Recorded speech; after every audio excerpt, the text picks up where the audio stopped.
Welcome to another episode of ZosZengZung presents MarianaZ Exposed. Marianas raised and I'll never forget that. Sunny days by them beaches, riding waves when I get back to this island. I go home where the weather's always right and always perfect day and night. Say plus the people there I nice get back. Welcome everybody to another episode of ZosZengZung presents MarianaZ Exposed.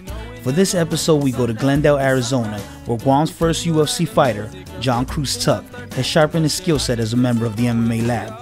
Since making his UFC debut back in November 2012, he has fought impressively with a great amount of diligence, showing the world what the Marianas has to offer.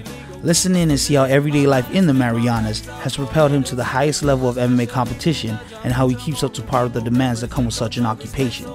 Take notes, or if you study them hard enough, you may also find yourself in the same path of great accomplishments. How's today, guys? My name is Jon Cruz and I'm from the island of Guam. Raised up in Champagua and Lina'la, 30 years old.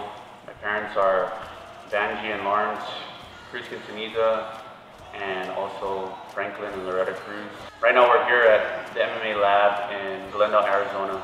I'm a UFC fighter fighting out of the lightweight division. Try to put it on for Mariana Islands and people from the Pacific.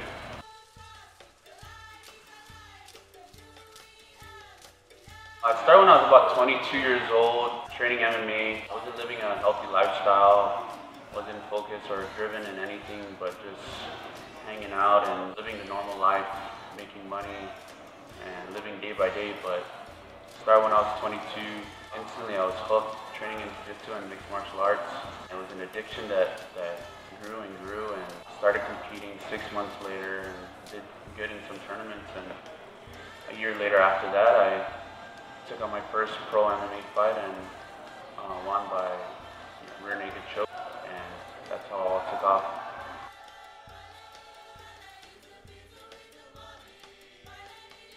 It's an honor for me to compete in the UFC at the level that I am at, not only for myself but my family and for the people that support me and the people that are of my culture, and putting it on for our nation. And it's the best promotion in the world, so you know, that's the Olympics of MMA, so it's an honor for me to represent me and everybody else at the fullest.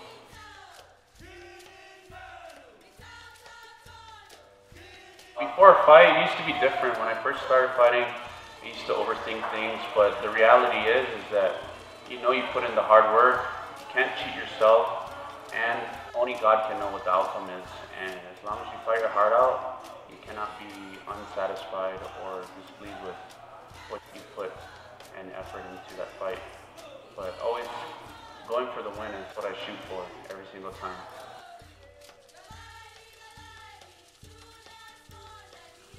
To this point, I've won a world championship in jiu-jitsu, which was really awesome, and making it to the UFC is just another step. I mean, it's a great accomplishment, but I think once you reach a certain goal, you always got to set new ones so that you can climb the ranks and you get to test yourself at a newer peak.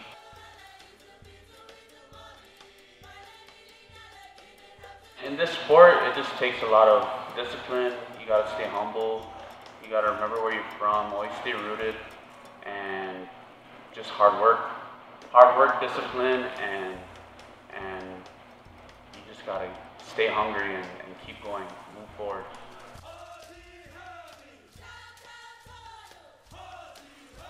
My short-term goals are, right now, is to win each fight to get into the top 10, because I know I'm one of the best fighters in the world, but I want to prove it to the rest of the world. And that eventually leads into my long-term, which, of course, winning the championship belt and be able to retain it. You know, after the UFC, I want to be successful in anything else I do, because fighting is not everything. There's one day that I'm going to have to retire, and it's just a platform. But as long as you put God in your heart, you can succeed in anything else.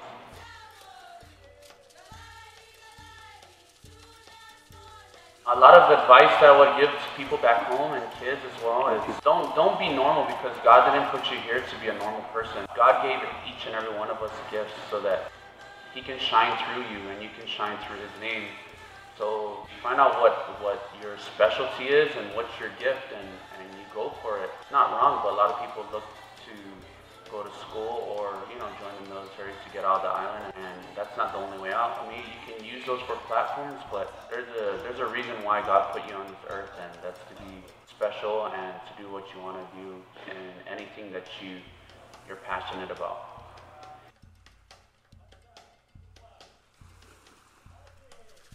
If I was to die today or tomorrow, I just want people to remember me as the good person that I am. I'm not the greatest person. We all sin, but I try to live my life as Jesus would, and I just want people to remember me for trying to make something out of nothing. And if I can inspire anybody, that's what my life was put here to do. Whether it's MMA or not, it's just the fact that people are driven by anything that they feel that I've helped open up those doors for them. We don't have chiefs as much as we used to back then, but I would love to be remembered as a chief of Guam or the Mariana Islands.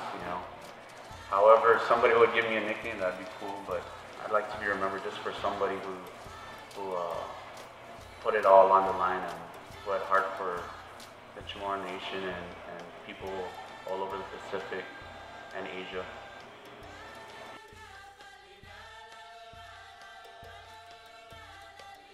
I just want to thank IT&E for always taking care of me. The cauliflower culture do an awesome job as well taking care of me.